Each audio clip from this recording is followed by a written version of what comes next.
Buying an online business, if you've never bought one before, can be an extremely rewarding process or something that makes you go into a lifetime of debt. So let's talk about it. Hey everyone, it's Greg here, and today I am doing a video for people who are brand new to the space, who are just looking at buying their very first business, and they might be wondering, what do I do? So let's talk about some strategies that you can use as someone who's brand new to the concept of buying a business, and that will help you even if you do not have any online business experience whatsoever. So let's get into it. But before I do, there is something I want to say, which I kind of highlighted at the hook of this video. So buying an online business can be absolutely wonderful. It can be something that truly changes your life. I have seen this firsthand. I've been at EF for almost 6 years selling businesses as an M&A broker, and I have tons of stories I can share with you of people who bought an online business, truly ran it, and changed their life completely, from traveling the world to staying at home with their family. I knew one family that their child had special needs and their school was like an hour in the direction of the other way of their actual commute. They bought a business from us and they were able to quit that job, and now they live 5 minutes walking distance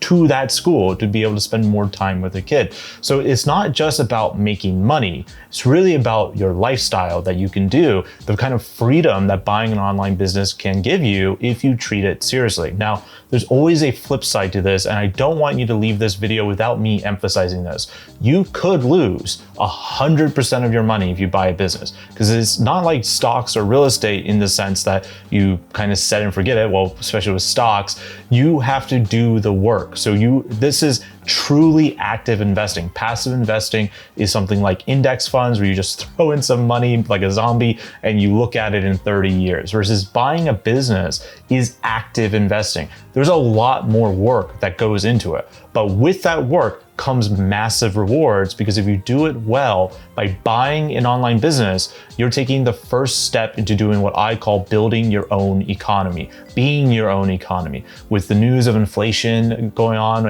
basically every finance and investing podcast lately, there is a way for you to beat that possible inflation. And that's by buying a business, scaling that business up, and being able to ride that wave. Because when you buy a business, unlike real estate and stocks, you have so much more control.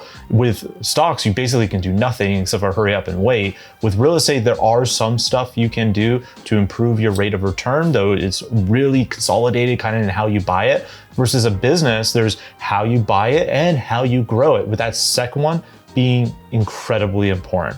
So with that said, let's get into it. What can you do as a newbie to help you become your own economy? So the first step is understanding two things, and that is the concept of acquisition capital and working capital. So this is basically, for lack of a cooler word, your budget, right? How much money do you actually have to spend? And that's going to be different for everyone. And my advice works no matter what level you're starting at, in my view. So let's first define these two terms. So acquisition capital, very straightforward. It is the actual money you have to purchase a business. And you got to be honest with yourself on what that is, because like I said, it's going to be different for everyone out there. And it's okay if yours is only, say, 100K, or maybe yours is $2-3 million, right? You will know your situation better than me. But then there's the second part, and that's working capital. So working capital is what you have set aside not to acquire a business, but to help you run the business you do acquire. And that's going to become very important later on. A lot of people, when they're first starting out, they just think, okay, I have $500,000 to spend, and they buy a $500,000 business without ever even thinking about working capital. And that is a huge mistake that I'm going to tell you about in a second. So first, let's just look at your acquisition capital before we go into working capital. And your acquisition capital, say you have, just for the sake of math, $600,000 to spend on buying a business. Maybe you have had some offline businesses, or you're a big wig at some corporate job, or you've just been an amazing saver and investor, and you have this kind of money to go and buy a business. You have some sort of funding source that allows you to have this.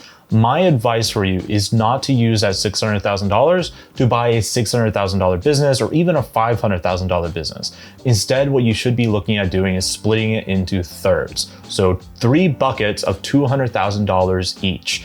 Now, the reason why you do this, and to explain the buckets real quick, basically, if you split it into those 3 buckets, that means you can only buy a business up to a $200,000 sales price, right? So you might get a really, really good deal. Maybe the business is really worth $400,000, but you cannot spend more on acquiring the business than $200,000. So the reason why we do this as a newbie buyer is because you're going to make mistakes. That's what it really comes down to. And you want to make sure you don't blow all your capital at once when you're brand new, because that's where you're going to make the most mistakes, where failures are going to happen. And honestly, failure is a big part of entrepreneurship and a big part of active investing. And by the way, failure isn't the end of the world, especially in entrepreneurship. It's often a powerful growth lesson for you. But if you learn that lesson, you have no money left, then you're kind of screwed. So you want to make sure you have these 3 buckets. So that first business you buy, yes, you might make a lot of mistakes. And if you use a broker like us, you're going to make less mistakes because we're going to coach you on the best way to buy it. But that doesn't mean like we save you from everything, right? Like when you use us at Empire Flippers to buy a business, we can only really coach you on the M&A side of the aspect. It's still up to you to actually run the business. So it's very important that you understand that, because you'll eventually leave us to go run the business that you just purchased, right? And we want to make sure you're successful. And the best way you can do that is by planning for failure. So you make that first mistake with that first business. Now you have another $200,000 to come back and buy another business. And now you know the ropes pretty well in the M&A process, at least, and you understand a little bit of how to grow the business. Because I'll get to why you will in a second here.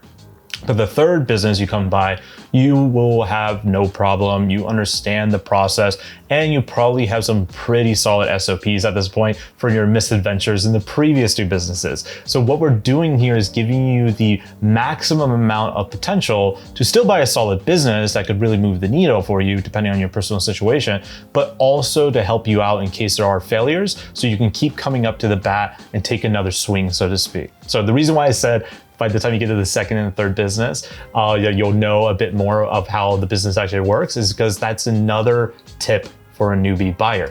Some people think, okay, I'm going to build this portfolio of digital businesses. So people always say I should diversify. So I'll buy 1 Amazon FBA business, 1 content site business, and a KDP business.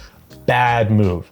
I highly do not recommend this. Like, the idea of it on the surface seems sound, but it's actually a terrible idea if you're brand new. And here's why. All 3 of those business models work radically different from each other. They do not operate in the same kind of way. So you're much better off taking that budget that you split into thirds and buying 3 businesses that are the exact same business model. If you're a person who really wants to get into affiliate marketing and display ads, buy 3 content sites. If you're someone who really wants to get in e-commerce, buy 3 Amazon FBA businesses. Become a master of that one single business model and diversify by having different brands that are leveraging that business model. That is going to serve you a lot better, because you just starting out probably don't have a big team. So you really can't handle all the stress of running 3 completely different business models.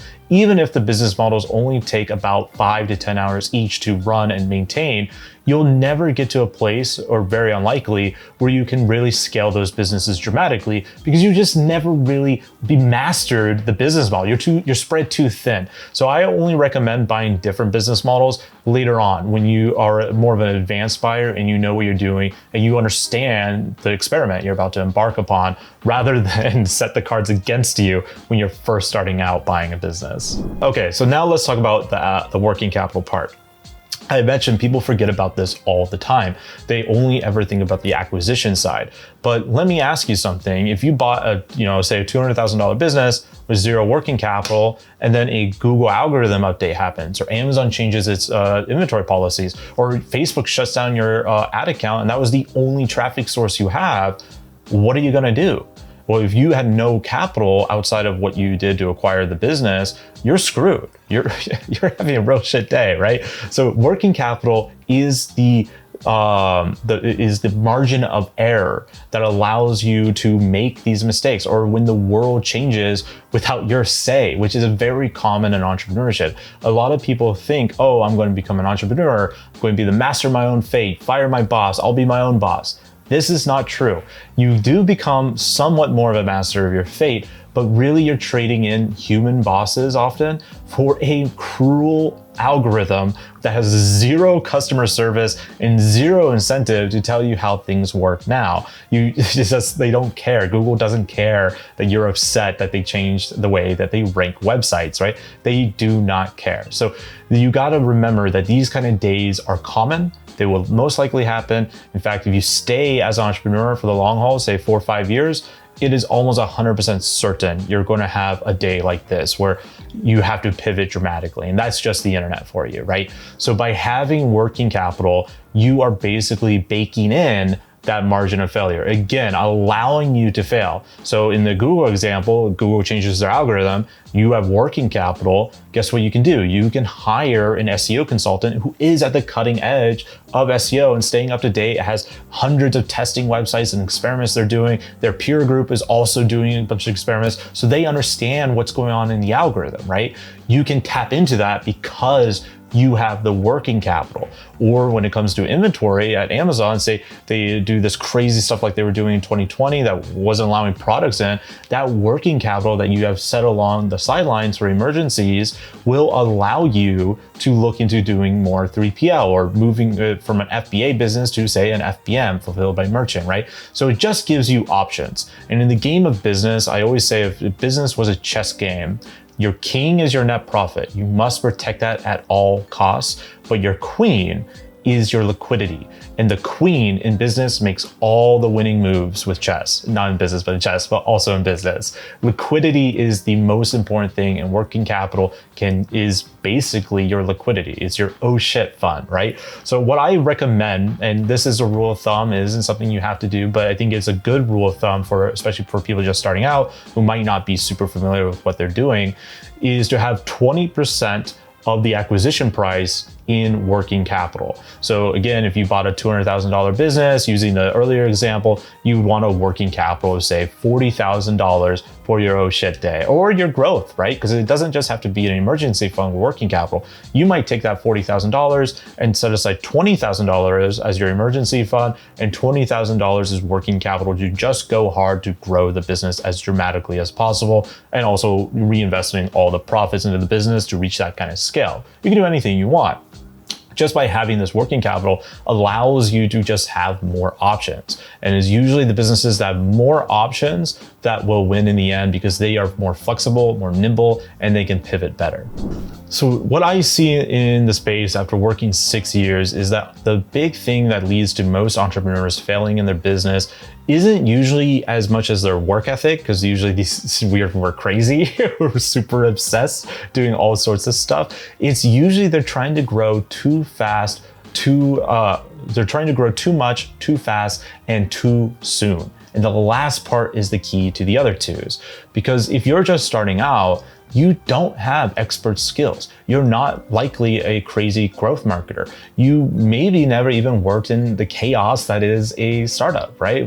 Where things are changing all the time. And being an entrepreneur of a small business is like being a startup at 100x difficulty, because not only is everything changing all the time, no one's telling you what to do. It's up to you. You have to figure it out, right? You are the one creating the roadmap, right? That's part of the double-edged sword of being the master of your own fate as an entrepreneur, right?